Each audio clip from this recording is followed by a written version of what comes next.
So would you climb 463 steps for a view like this?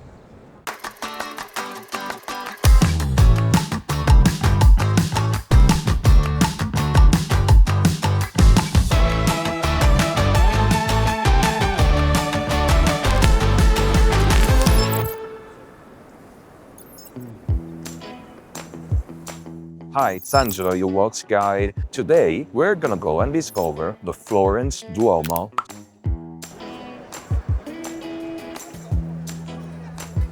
Okay, so here we are in front of the Florence Duomo, one of the city's main attractions, if not the main attraction. I mean, check out the line.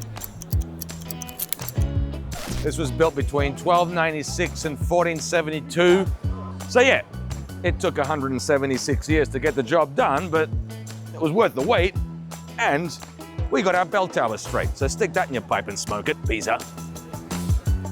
See that? That's the logo of the Opera di Santa Maria del Fiore, the company that was set up in 1296 specifically to build the Duomo. And this same company that built it so many centuries ago still runs everything connected to the church, including opening all the doors for us on our walks tours.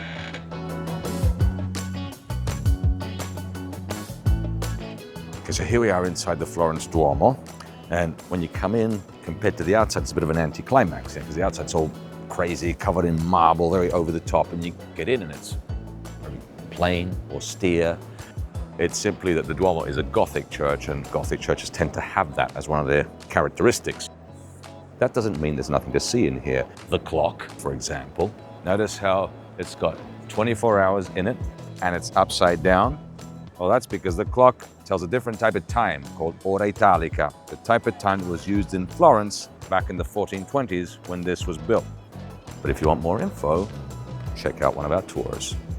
If the Duomo itself represents the greatness of Florence, the inside of the Duomo is like a hall of fame that celebrates the people that made the city great. You look around the walls, you won't see many saints or popes or bishops, but it's all writers, intellectuals, artists, architects, military commanders.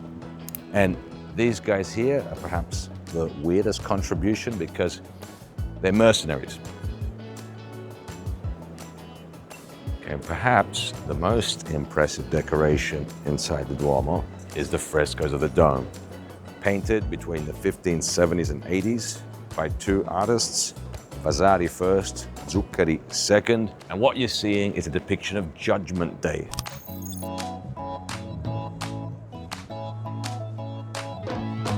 The whole fresco is a reminder of the implications of what happens if you're good, what happens if you're bad.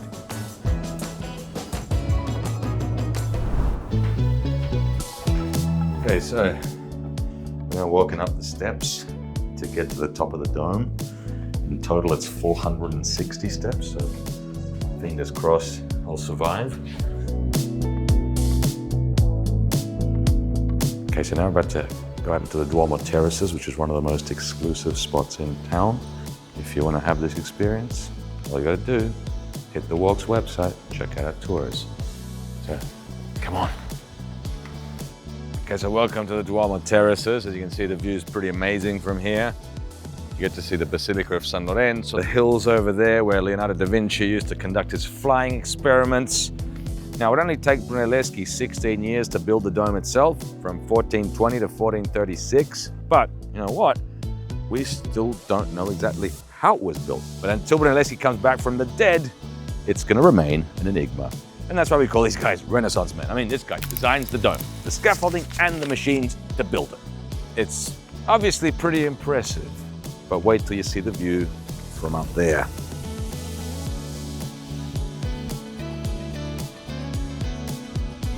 Okay, come on guys, we're about to now go into the inner balcony where we're gonna get a front row view of the frescoes of the cupola.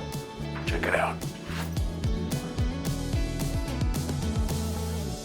So from here, not only do we get this amazing view of the frescoes, and all the graphic details it entails, people having hot pokers stuck up their privates and being ripped to pieces, the devil eating souls.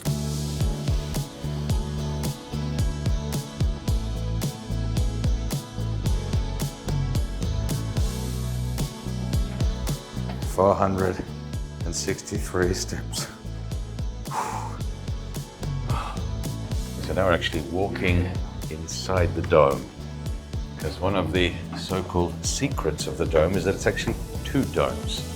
The inner dome, which is the main structure, and the outer dome, which is a more protective structure, but the two domes are self-supporting. So basically without one dome, the other one would be less stable. Here you can literally see the space between the two domes. Okay, this is 37,000 tons worth of masonry, okay, and it's still standing. So the final stretch. You can hear the bells.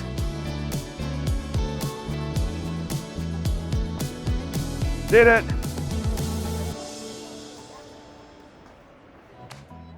So remember that Florence, until the 1800s, was a walled city.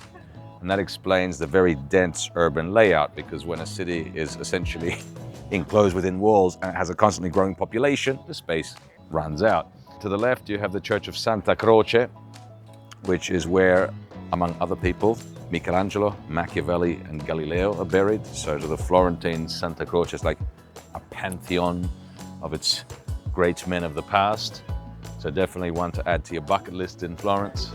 Okay, so from here, we get a better view of the Basilica of San Lorenzo, and then to the right, the Mercato Centrale of San Lorenzo, that green copper rooftop, which is Florence food heaven. But for more on that, check out Devour's street food video on YouTube. So would you climb 463 steps for a view like this?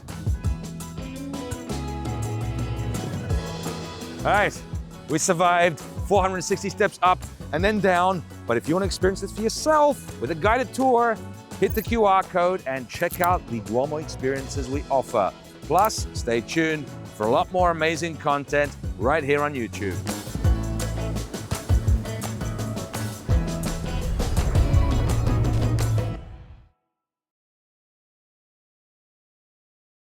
More caffeine, come on.